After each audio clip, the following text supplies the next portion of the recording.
second episode of the Ed Fringe Bechdel Theatre podcast. We are joined by the wonderful, incredible Travis Alabanza. Hi! I'm so excited. And we are here to talk about their show Burgerz, which we saw last night. So, to kick us off, how do you describe Burgerz? Yeah, I feel like it's such a hard show to describe without going too many spoilers. Mm-hmm. So I really say that Burgerz is a cooking show at its heart, where we make a burger and process harassment, violence, and what it means to be a bystander. Okay, amazing. Okay. There's definitely some things that I want to come back to in a bit. And so in the show, probably a really big technique that you use is audience participation, and you Disgusting. Yeah, and you bring someone in from the audience. How did you start bringing that in your process? Actually, Beth, you had a really good way of phrasing it when we were talking about it. What came first, the burger or the white cis man? Like in terms of how you developed the show. Yeah. So yeah, I think it's really important to note that it's not a random volunteer. It has to be a white cis man who identifies, and they identify themselves. It's interesting because before I made Burgerz, I would be quite open and say audience participation never works in theatre. It's done awfully. I'm never going to do a show that is relying so much on audience like that. I would love to see a solo show without audience participation. And then so I wrote Burgerz, and the first draft had none of that involved. There was nothing about that. There was no version where anyone would join me on stage. It was all about me making this burger and figuring it out. And then I did it. I did a scratch like 2.5 years ago, 3 years ago now. And it just felt like all the focus was on me. And it felt like everything was about my trauma. And the writing, sure, it got people, but I was like, this just made people feel sorry for me. And then I was like, something needs to happen where we shift the focus from just me. Like, transphobia isn't about me, it's about you, and how am I going to do this? And I was like, oh shit, I think I need to bring someone in. And for me, it was about realizing that none of this can be solved by just me. And so the show can't just have me. There's other key players involved in meaning that transphobia continues and that attack continued. So the obvious way to go was obviously the man. So then we started being like, okay, a man's gonna have to do this. And when I kind of told the director at the time that was the change, we all kind of paused and was like, well, maybe he comes on stage and goes off, and then another person comes on and goes off. And I was like, there's no risk. And this is risky, and this is dangerous, and what happened was dangerous. So what's more dangerous than having a white cis man next to you at any points in your life? Yeah. Wow. That's really interesting to me how when you just described now making that decision, like, oh shit, I have to get a cis white man on stage, it is exactly the way you say it on stage. Like, that you've replicated that feeling of trepidation, like, oh, the risk is real, and like, it feels like you're not acting that risk. You're like, shit, I have to do this, and then looking out for real into a crowd full of faces that you don't know, asking someone to help you. Yeah, for me, like, everything about this show could only work for me if it's real. Like, other work, you delve into fantasy, but with Burgerz, like, a burger was thrown at me, and like, that happened. And so, and I'm scared of white men, and I'm scared of white women, and I'm scared of all these people because of violence, So I couldn't fake anything, and I needed the audience to understand that this couldn't be faked either. And you know, it's always interesting because we decided there was a version where we go straight to, I need a white cis man. But actually what's so interesting is when I first asked for help, all these people I'm reading as queer, as femme, as women, put their hand up and are ready to go. And everyone was like relaxed, because I'm like, oh, if I picked you, we might have a jolly time and it will be a very lovely show. And then suddenly it's like, well, what happens when I specify the group and the numbers decrease? Despite normally at the theatre, there being more of them in the room. And suddenly everyone's like, why do we get more nervous when that happens too? Suddenly, like, everyone's loaded, and everyone is then putting projections, not just on me, but I think throughout the whole show, we're also projecting onto the man. And sometimes he fits our projections, and sometimes he doesn't, and sometimes he surprises us. And I really wanted that to be working through there too. Because also there's the risk of bringing in the cis white man, but also it's the type of person who puts their hand up anyway. So it's already someone who is confident enough to come up on stage. And we can only talk about the show we saw last night, where the person you brought up on stage was really comfortable, and it's probably something you get a lot, where they kind of have their own comments, try to like take the presence away, and No. oh really? Fraser was quite unique. Well, it's hard because we've done the show obviously quite a lot, and actually we have had such varying types of men that it's like really been a whole other piece of work in itself, I think, of like looking at malehood and looking at that work. And I feel like I don't have any white straight cis men in my life, so for me it's like the only time I get to like know someone. And for example, the day before we had someone that was so soft and so listening and so quiet, and that creates a whole different show. And then when we had obviously there's the bit with the onions where we talk about when they've decided to be a man and all this, and Fraser had these quick responses and was very on it, but the guy before was like, well, sometimes I wear heels, and then that obviously that changes the whole story. I've had a 60-year-old man that comes on and came on with this whole bravado. Then when we got to that bit, he paused and he's like, well, I used to dress up in private, but I got tired. And it's a 60-year-old man. And then the whole room changes. And I think for me, I came in with a lot of assumptions about what the white cis man would be. And this isn't a show to say, look at the humanity of white cis men. That's not what it's doing. But what it is saying is like, look at the different layers of ways gender is killing all of us and harming all of us. There's certain people where it physically kills us, and we'll see murders and violence, and there's others. But these men are deeply unsettled and deeply uncomfortable. Fraser last night, you could see that too. Yeah, one of the first things you said, and you're like, oh, you strike me as sensitive, and he was like, no. Like instantly shut that down, didn't want to be associated with being sensitive. But he'd openly said that he cried 2 days ago and cried a lot. Yeah. You know, it was this really like interesting thing, and I was seeing quite a sensitive person in front of me. Yeah. Obviously to open up about his girlfriend, all of this, like there was such a... Sometimes I think it's actually a disservice to call this a solo show, because actually I think what's happening is I was invested in the character of Fraser yesterday. I saw a development. I saw an arc with him too. And we're doing that work together. So I think for me, it was also about making sure that I think people make assumptions about what a trans show is going to be, and people make assumptions about, if they follow me or know me, what my work will be. And I think for me, bringing in the cis white man was like, this is all more complicated than any of you are allowing. And obviously, I think people always forget there's a second volunteer too. And to me, those two moments, bringing in the white man and bringing in the white woman, are really about letting people work out their own shit too. Is there ever not a cis white man in the room? We haven't had one yet. It'd be a lovely day. No, we haven't had a show yet when no one's volunteered. And that's the really important bit as well. They volunteer. You know, I don't pick the man. He puts his hand up. We've always had a volunteer. There's been nights where like I pause and I'm like, shit, no one's going to volunteer, and then someone puts their hand up. But I'm expecting it at Fringe to have like not someone volunteer. I don't know. We've got different scenarios in our head what we'll do. But I think as you saw last night, I think of a lot of things on the spot. So I think I'll just think of it on the spot. You're so good at that. Your improvisation and your like comments are amazing. Like, I feel very lucky because I've seen you like host shows and stuff before, so I like know that side of you. Yeah. But like for an audience who maybe haven't seen your work and don't know, I was like, yes, you get to see the side of Travis. And like how brilliant you are as an all-rounder. Yeah. Do you still get nervous about having like the liveness and the risk that's in the piece, and obviously last night, and or do you feel like, oh no, I got this? I know. As you said, you plan out different scenarios. I feel like for me, I find the hardest part, the scripted parts, when we're rehearsing without an audience. I think that's what doesn't come naturally to me. I think when you put me in front of an audience, I know how to respond and I know how to react and I know how to host. Like that's kind of where I come from, is that hosting bars. And so I'm not nervous, but I think I also know when it's not going right, because I'm very aware of when a joke hasn't worked, or when your quickness hasn't happened, or when you're not doing the thing.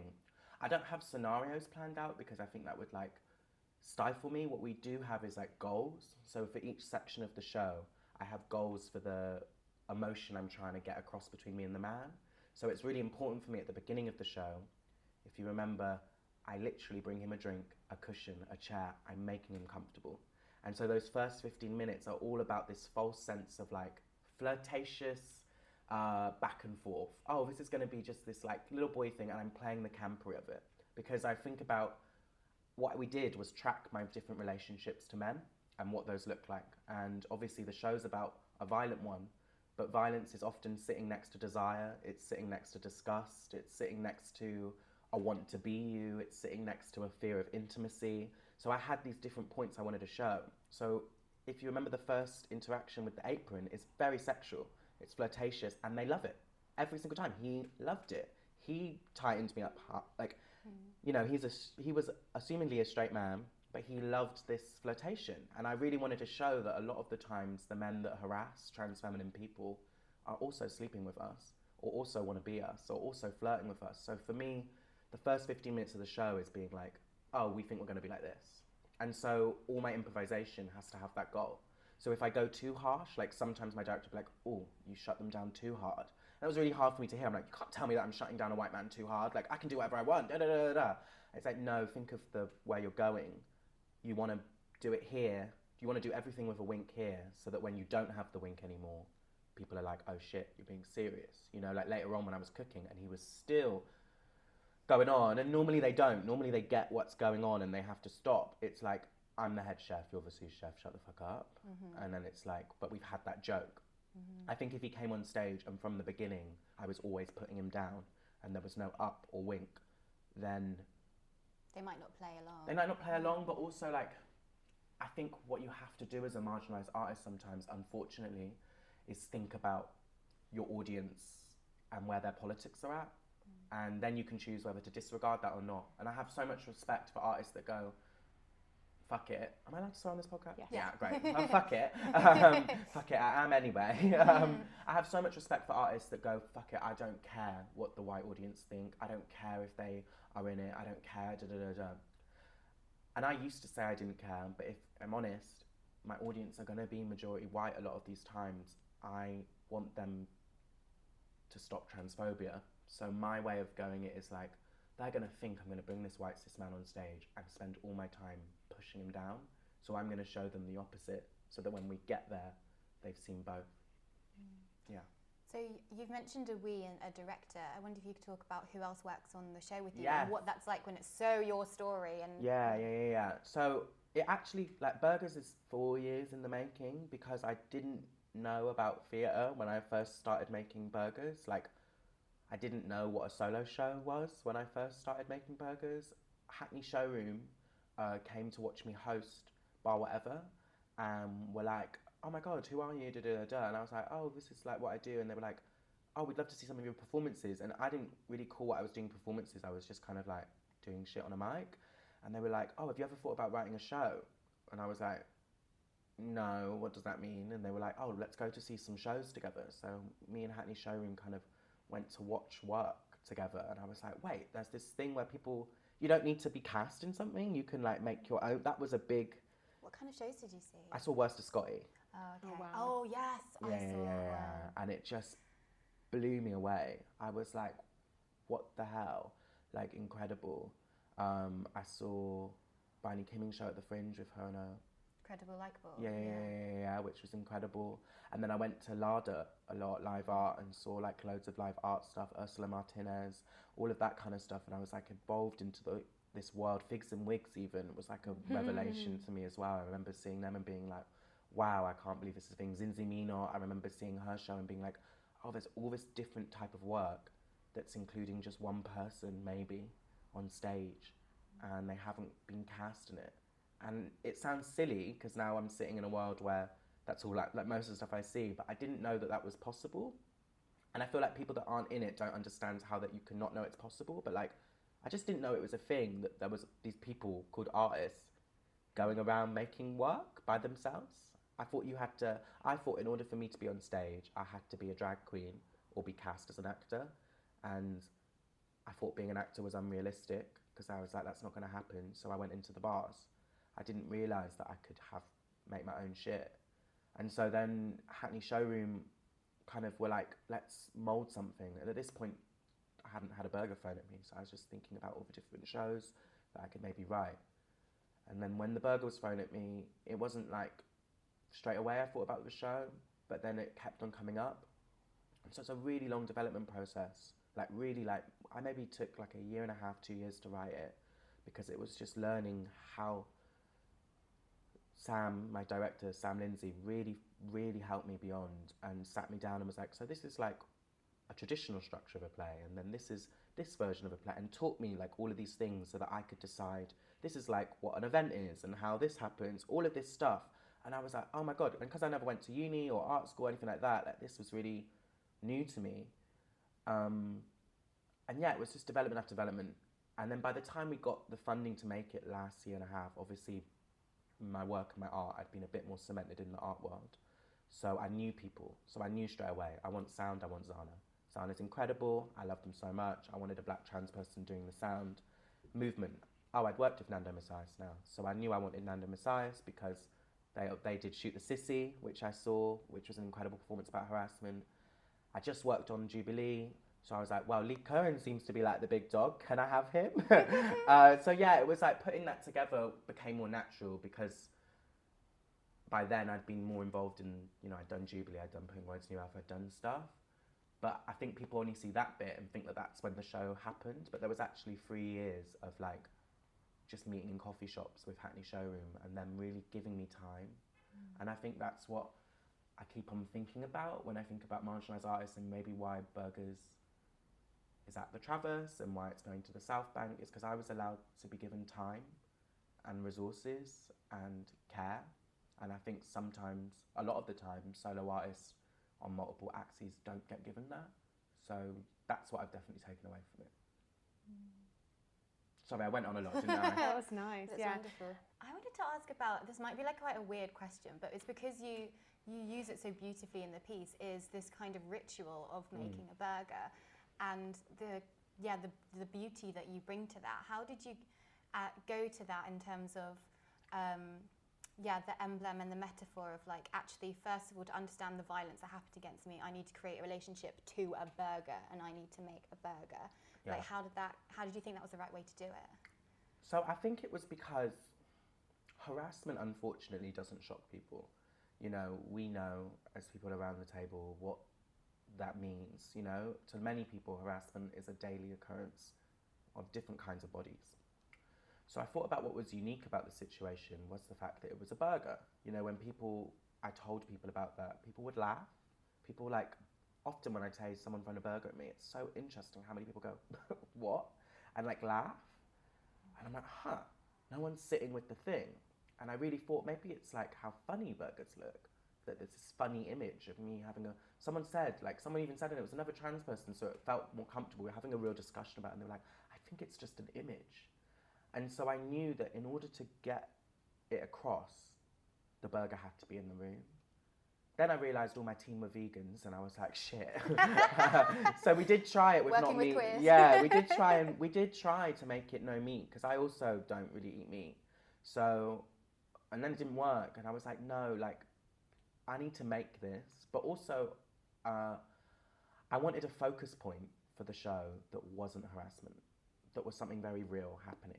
It's like, has to happen. We have to make the burger. Obviously, some nights it doesn't get cooked, but we had to do it, and I wanted something that we could focus on and go back to, because originally I was worried about the trauma and how to contain it, and I was like, we have something to follow, and we have a regiment to follow, this recipe, so we need to come back to this.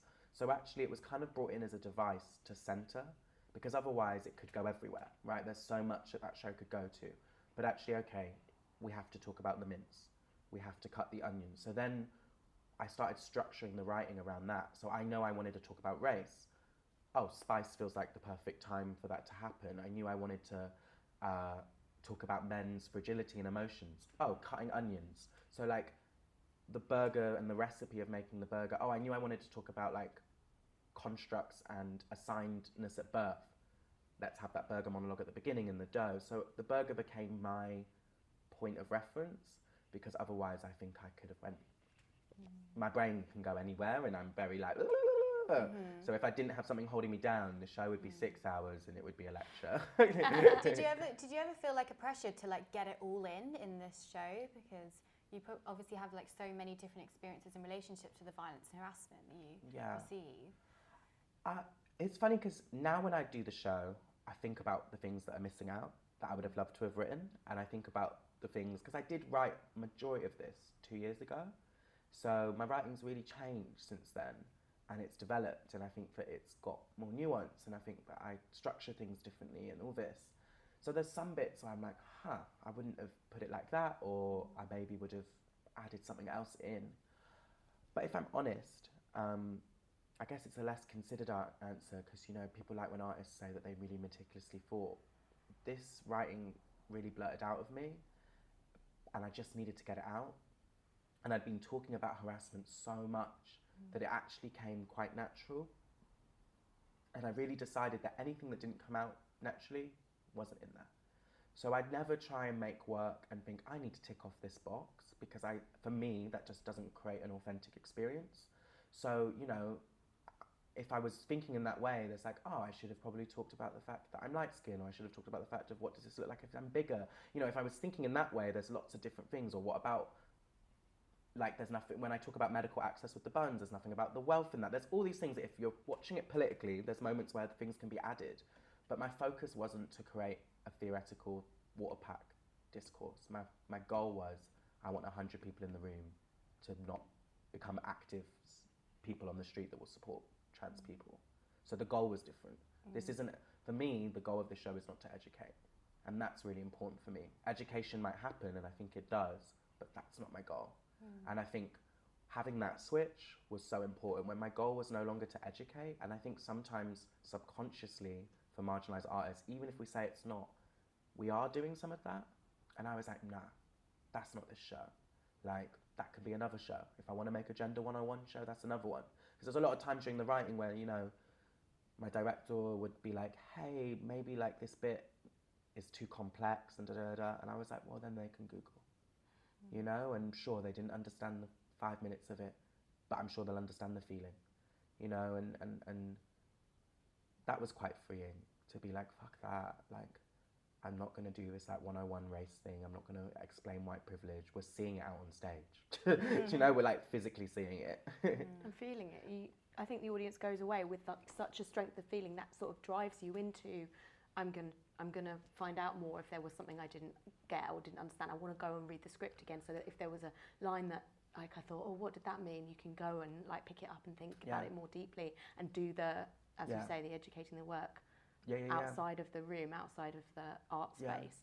I wondered, because it's so much of this is about the relationship with the audience, how much of your development process happened in front of the audience, and how much of it was you sitting and physically writing, or whether you were constantly putting it in front of a crowd?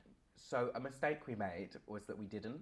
And so for the first time developing it for the first tour in October with Oval House, up until Oval House's first preview, we'd never seen it in front of an audience. And we were like, this show feels too heavy. I was like, comedy is such a big part of me and what I love making people laugh. I love being cheeky. I love using comedy to make deep comments. I just think it's great. I think it's such a fun thing to do. And up until Oval House, we were all a bit worried about the show. We were like, does this just feel like a lecture? And then an audience came in and we were all like, oh, Travis actually doesn't know how to work without an audience. Probably why I'm not cast in TV and film. But like, it was like, oh, right. And then we had to go back to the drawing board really quick, because there were loads of things that just with an audience, things didn't work. What did you notice? I'm interested to know. Like, a lot of the scripted parts were feeling lectury, because the man was there and I was carrying on as if I was in a rehearsal room, and I wasn't talking to him, I wasn't asking him. So we started doing like, oh, I want to ask you the question that I think will lead to my next comment. What do you think of when you think of boxes? When did you hear of non-binary? Did you think it's a new thing? Oh, well, actually, and then here's this text that I've written. You know, there was lots of things that like, I just also didn't really account for the ending and how the different ways people would respond to the ending, and how the woman that gets picked is so different every time. And I didn't account for, it didn't happen last night, but like a lot of the time, the audience are really vocal on that bit. If someone decides to do it, because we have times when people decide to do it, the audience go off on one. And so it's about managing that. You know, we've had times when the ending, the person decides to do it, we count to 3, and on 2, 4 audience members stand up in between. Oh my God. And I was like, ready for it. I was like, if this happens, I'm in the front row. So like, yeah. We've had moments where, I mean, I will never forget one where like the lady said no, then I asked who else would do it, and the man that volunteered the whole time, and we had a beautiful connection, so I knew that he was doing it as an apology, and I knew it. And it's so interesting what happens, because the audience are then like, this man's about to fry a burger, and I'm like, and I'm in my eye, but I can't say anything. And in my head, I'm like, no, this is healing. Yeah. Like, this is incredible. I need him to do this. He knows why, because we just sat with each other and had the most intimate experience. And he was like, I'll do it. And everyone's like, what? And he's like, and then he said in the middle of the crowd, he was like, I haven't thrown this burger before, but I've definitely done something worse. And he was like, Travis, do you want to throw it at me? And I was like, and I'm like stuck, so I'm like, I absolutely cannot legally throw this burger at you. So I'm just like, I'm paused, and I was like, on the count of 3, and then we go to do it, and then this old man stands up and just takes the burger and was like, no. And you're just like, all these men just, and you're like, fucking hell. And that's when you just sit and go, this is live. Yeah. You know, it's just tense, and it's real, because it's like, I think for me, it's what I'm interested in with work is like, this isn't a performance. This is like men deciding what to do, and men are simple a lot of the time and don't get to think, and don't think they never have to think and never have to make choices. And I'm not about to give loads of space to them, but at the same time, I'm really interested in someone doing the work, other men doing the work, to think about the way they are. And what I see in this show is hints of people deciding what that means, you know, and deciding like an action. Because also British theatre people are polite. So even, and I think that's the similar feeling, not the same, but I was like, what's a similar feeling to like whether or not you should stand in on a train when someone's being harassed, or when someone's, you know, we've all been there when someone's like doing something, you're like, oh, do I do this? I'm like, oh, it's the same feeling British people have about whether or not they can have a personality in the theatre. Do you know what I mean? Yeah. And I was like, oh, them not knowing, oh, am I allowed to stand up? I'm like, no, that's the feeling you have when you're being a bystander, and you've got to go and do it. Follow your gut. I'd really love to talk about the being a bystander and the bystander effect, and actually what you managed to do in the show really reminds me of like theatre practice that I've like explored before, called theatre of the oppressed. I don't know if you've heard of it before, but it's basically this technique that came out of like Brazil in the 70s, but it's like taking away actors and just having like normal everyday people, but you act out situations of violence or oppression that this group of people might have experienced in the street. And then what you do is you swap out the person playing the protagonist or a bystander, but you can never take the place of the oppressor, because in those situations you can't take the role of, you can't change that oppressor's actions. And so it's actually a way to play out, what do you do if you're the protagonist in this situation, but also really interestingly, what do you do if you're a bystander in that situation? And how can you like practice, what are the options that you have? And the idea is that if you go and take part in Theatre of the Oppressed, you feel like you leave and you're equipped with skills that you can take into the actual like real world. And I feel like that's what your show has so beautifully done. It's that you have given space and, I don't know, the fucking slap around the face that like cis people need to be like, no, I need to fucking do something if I witness something in the street, because they think it is totally a matter of emergency that people fucking help, and people don't be these bystanders that we hear about and see everywhere, and that you experience so fucking much. I love how that line about the feminist with the tote bag, like, you know, like that's me and my group of friends, you know, like none of us are let off on this. We all have a role to play, and like I know that's your goal with the piece, and from having seen it last night, like I think you really fucking do it, and my just hope is that people carry that with them, and I think they will. Because we're in an emergency, you're right. I mean, that's what's so hard about the piece, and motivates me at the same time. It's like, hate crime's gone up since I've written this piece. You know, we're seeing more was every day I see a status from one of my friends being like, this happened. And now it's not just happening to like, you know, the other day I saw a status from like a masculine gay guy who was like called batty boy from a van for the first time in ages. And I was like, shit, they're even coming for like, you know, and obviously it's just happening to loads of different types of bodies. I think queerphobic and transphobic hate crime. And obviously this focuses on transphobic, but if I had more time in the piece, or maybe what I'd do in hindsight, is I don't think those lines are as clear. I think this is about gender non-conformity and going away from gender conformity. And we're seeing such a rise. And it makes me be like, fuck, like we need people on the street. Like we need us to come together, and we need us to like, not in this like kumbaya come together shit, more in this like, actually like fucking hell, our community's under attack. Our people are under attack.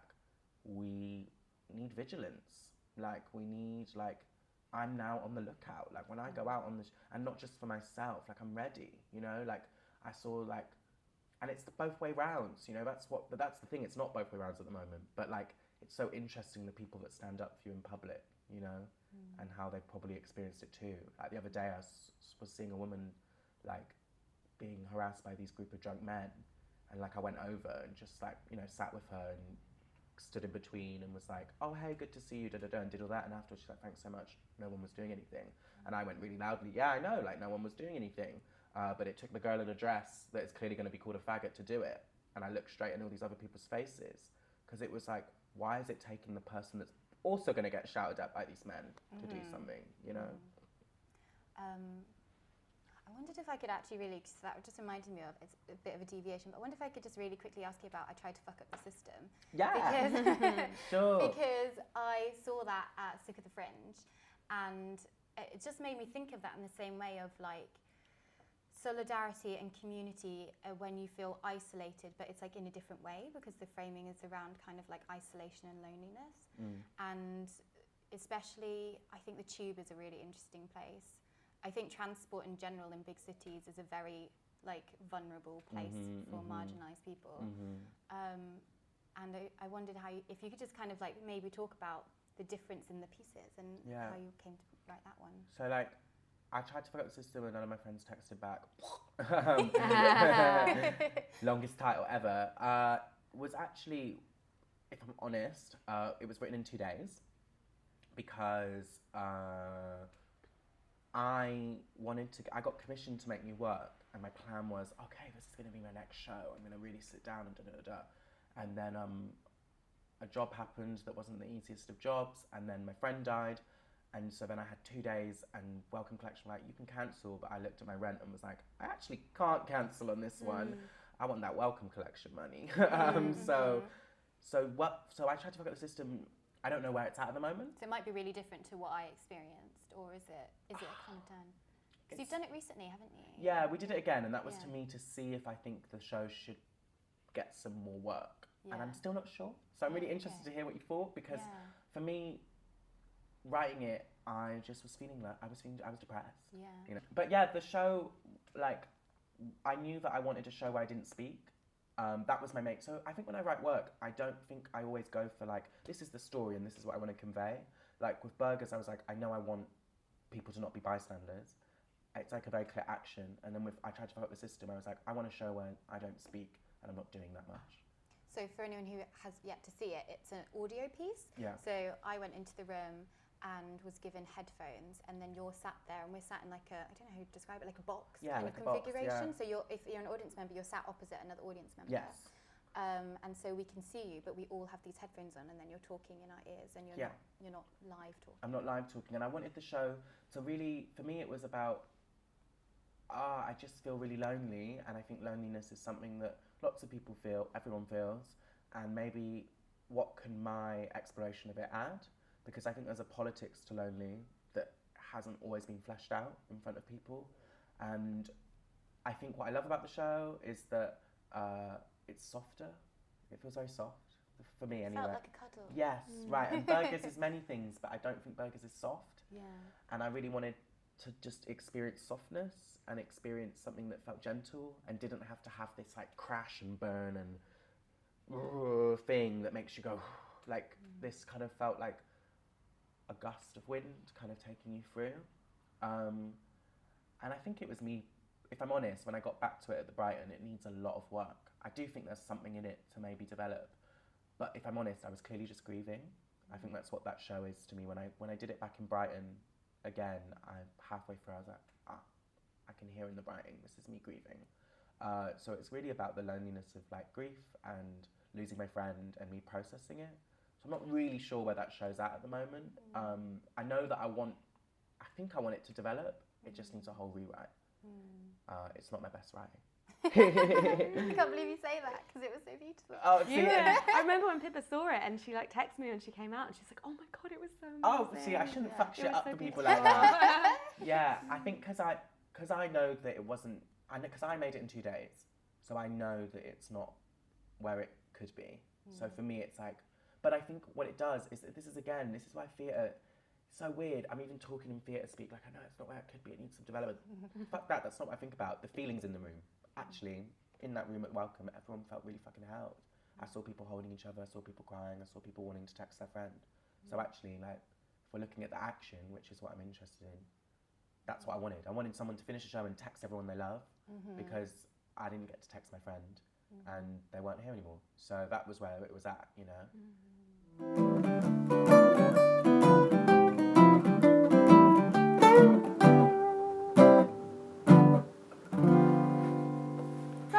As we are in Edinburgh at the moment for the Fringe, how has your Edinburgh experience so far? We're only in the first few days. We're on the first few days. And how are you feeling about it? And have you seen anything? Have you had any Fringe experiences? I've seen loads of hot people. Oh my god, right? It's kind of intense, but it's hot in this like way that like I've like spent loads of years trying to not find you hot, and then I'm like, oh my god, you're hot. So I'm struggling with that a bit. I'm like, there's a lot of white indie boys that I find really hot, and it's fucking me up a bit. And I'm like, that's not my type. But clearly here we are. I'm trying to find some more queer faggy femmes. My goals, how I feel about Edinburgh. Let me be more concise. I'm not very precise, am I, as a person? But my feelings about Edinburgh are that we're only 3 days in, and I already can feel tiredness, so I'm worried about how I'll be in 3 weeks. But I'm excited. Do you know, like, I said to, who was I saying it to? Harry Clayton Wright, who I can't wait to see Sex Education on Sunday. This is just going to be as many plugs as possible. Yes. Ooh, can't wait to see Sex Education on Sunday. We were in the pool together, which links to what my main goals are. And Harry's like, what are you feeling? I was like, I've really reshifted my goals, and none of them are to do with my work. Which feels really weird to say, and almost like I'm being like too cocky, but it's not coming from cockiness, it's coming from like, I feel like before I came up to Edinburgh, I was like, I don't want to go. This feels like all the things I didn't like about school. Competitiveness, competition, and groups of tables, and hierarchies, and some people being left out, and some people in, and some people decided in and out. I was like, this feels like school, and I thought the drama kids would not partake in this because they were probably the ones that were out at the school. So what's going on? So I was like, I don't want to do this. I'm not competitive. Like, I'm competitive when I play sport, and I never play sport. I don't compete with other artists. I don't feel a competition of space. That's not something that naturally comes to me. I enjoy other artists, and something about the talk around Edinburgh before, like I was not feeling scared about Edinburgh before, because I made a commitment that I was like, I don't want to go. And then when certain things fell in place, I said, I am going. Cool. It's just like a tour. And then everyone started talking about it. And it wasn't until everyone started talking about Edinburgh in this way that I started feeling some kind of way. And this is someone that's never brought a show here. And it was interesting hearing how the very people that were saying Edinburgh had all these problems were also kind of contributing to the feeling around it. They were like, well, what venue are you at? Well, when are you doing this? What time's your slot? Oh my God, I hope there's not a clash with this. And I was like, whoa, everyone, chill the fuck out. It's theatre. It's not an extreme sport. Like, you know, it can be, but it's just like, chill. Like, everyone needs to chill. So I came in feeling a bit like, I was looking at other people's press. I was going, do I have this? I don't have that. I wasn't on this list. And I had to pause. You know, that's me being really honest. I'm probably going to be embarrassed hearing that back. But I was like that. I was feeling all this thing, and I never think about that. And I was like, what's going on? Why am I entering a space where I'm surrounded by loads of artists that I think are fucking cool, and I'm thinking about that? No. So I had to pause and I go, you clearly can't do anything in moderation, so you just need to do none of that. So I said, I'm not going to look at any of that. And what are my goals? So my goals for Edinburgh are to learn how to swim properly, because I can't really swim. So I've been swimming every day. Oh my God, amazing. Yeah, I've been swimming every day. Can you swim? I can, Yeah. but I don't really do it. And for some reason, I always hear of artists who go swimming in Edinburgh. Yeah. And I'm like, I want to do that. Right, so I'm going swimming every day, and I'm trying to get my 50 meters badge by the end of the festival. So it's learning how to swim. 2, I want to go on dates. I'm just putting it fucking out there. I'm tired of hiding it. I don't know what's going on. No one is going on dates with me at the moment, and I don't know if it's because I'm too busy, I'm not letting people in, or I We're don't know. here in one spot for 3 weeks. So Exactly. Yeah. My schedule is normally here, there, and everywhere. Yeah. So my goal is to swim, to go on dates, and meet some cute people in that way. Because she's finally gotten over her heartbreak, and she feels ready. She's learned her makeup. She's ready to go. And 3 is to see people's work and be inspired by people's work and enjoy and experience people's work. In London, I don't feel like I get to do that enough. I don't have the time. Now I have the time. I'm doing 1 show a day, and I can fucking see 2 shows if I want it. Not every day, but I can. So those are my goals. Like, I want to see the people that I think are great and I'm cheerleading online for the past however many years. I want to see them do their shit. And when I shifted my goal, what's this, like, what? Relax. Yeah, what's there not to enjoy? Like, obviously, there's loads of things that are hard, of course, but, like, my goal isn't around my work. And I think it should be and it wants to be, but if I do that, there's too much room for hurt and disappointment and other focusing things. So I'm just trying to change it to other things. And then what will happen with the work will happen. Whose work are you excited about seeing? There's so many. That's what I'm also stressed about. I'm like, Give us the plugs. I also am like, I want some free tickets. That's what Yeah. I want. I'm also like, you know, I never flex the blue tick, but Yeah. like at this point, I'm like, how am I going to afford all these shows? No. But, okay, so let's go. Some shows that I really can't wait to see. I can't wait to see Black Holes by Seke. It's like a dance piece about Afrofuturism. I literally am so excited for that. Obviously, I've Rachel Young. I've seen Nightclubbing. It's phenomenal. I recommend anyone going to that. And I hope to catch it, but I have seen it. But Out, I've never seen Out. See, I've seen Out like a few years ago in Brighton, but not Nightclubbing. So I really want to catch Nightclubbing. And that's got my best sister in it, Malik, who's like one of my best friends. And I've only ever seen her in her own work and never with Rachel, who I also know and are good friends with. So I can't wait to see that. Obviously, Mika Johnson's Pink Lemonade. I just think that's going to be phenomenal. It's so exciting to have another black trans artist boldly just bringing it here. Can't wait to see Teddy Lamb since you've been gone, mainly for the title. I love it. Fun fact, Burgerz has got a Z because of Miley Cyrus's Bangers album. Which is cringy, but I love a girl that goes, I'm going to reference pop culture, so I'm here for Teddy Lamb. Yeah. Can't wait to see Class by Scotty. I really want to see Shit Theatre as well. Oh, yes. Yeah, we've heard really good things about this show. Splintered, obviously, as well. God, there's... What else? I feel like, you know, this is what happens. You just start naming it, like, blah, blah, blah, blah. Yeah. But I feel like those are the ones I'm really excited... Oh, my God. Tom Rouseman. Tom Glitter's show. Oh, Tom Crystal, Glitter. yeah. And I think this is what's exciting about Edinburgh. You can see people at different types of your craft. And it's a time where, like, I think hopefully the barriers around what work is what work goes away. Because I've never known that. I don't go, this is theatre, this is this. I'm just like, this is a piece of live work. What is it making me feel? And I feel like I can't wait to see some comedy. I'm going to see Sophie Hagen tonight. Can't wait for that. There's this other comedian. Oh, she's like this black... Sophie Duker? Yeah. Oh, yeah, Sophie Duker. Yeah, I can't wait. Venus. Yeah. I can't wait to see that. There's just so much stuff. I'm going to see Splintered as well. Can't wait to see that. I just feel like there's so much work. What I'm going to also do is just go on the Fringe of Colour spreadsheet and just pick a couple of shows every day. Yeah. Because, God, it is white here. Let's not even kid ourselves. I was at a party the other day. I turned around and I was with Reese, who's in Lucy McCormack's show. Just a casual little plug there. Which is great, amazing dances, fucking phenomenal. Go. I was there in the party and I was like, Reese, this is white of unusual white. And I was trying to spot some black people, and then we just see Rachel Young on the other side of the room also trying to spot some black people. And I'm like, fuck, okay. Yeah. So yeah, I'm really, my goals, I mean, obviously, like, deep down, I want Burgerz to get an audience that I think it deserves. But if I focus on ticket sales every day, I'll be sad. Do you know what I mean? Like, those are the things I can control. I don't think I can control. I've done all I can for my work. I've done the work and I've done all the things I can do. So that stuff I can't control. So hopefully I just keep on in this energy of focusing on swimming and other people. Well, we know when you get the audience in the room, you do the thing you want to achieve. Like you've got that. Yeah, and like tickets haven't been flying out, if I'm honest. Like they're not looking great for the run at the moment. Obviously it's early days, and that's the first time I've ever had that. You know, I'm kind of gotten quite complacent to like a good packed out room for me. Edinburgh, though. Yeah, it's different. it's a different game, and that was making me feel some kind of way. And then I was like, whatever. The people that are there to see it. I know what the work's doing. I believe in the work, and so that's all done. You know. I did want to ask you about, you set up a get home safe thing for your show, is that right? Could you just tell the listeners what that is? So for Burgerz we set up a taxi fund. That's it. So basically people can donate to the taxi fund when they come and see the show.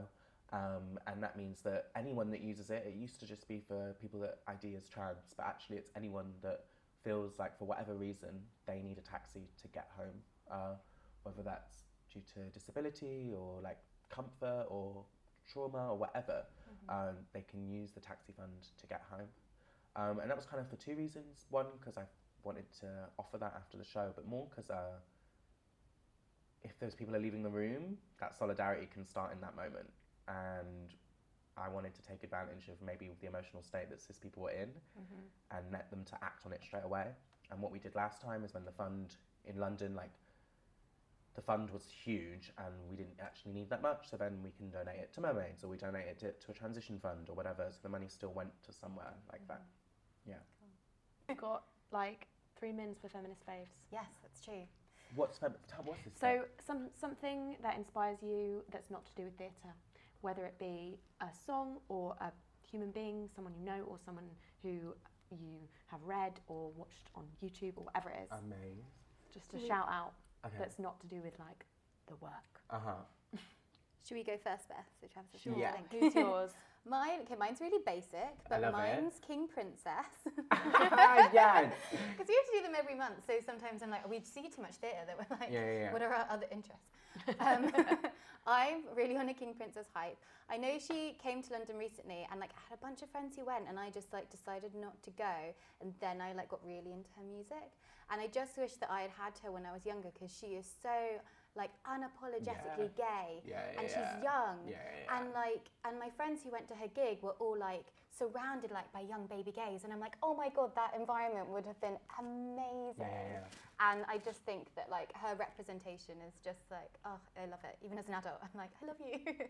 Solid. Mine is quite similar in terms of like things you wish you'd had when you were a kid.